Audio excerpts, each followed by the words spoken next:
let's make a cricket ball. I shaped the ball first. Then I divided it into 2 halves.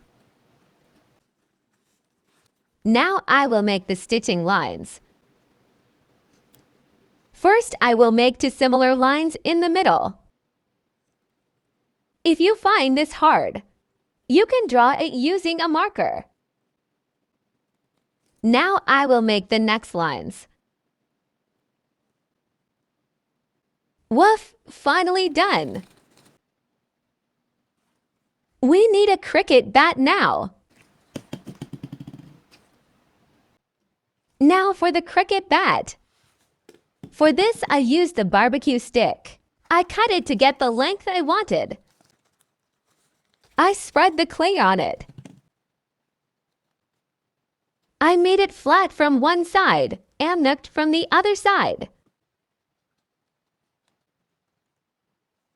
I'm fixing the down part now. Now let's make the bandage. It's a beautiful color. Make it smooth.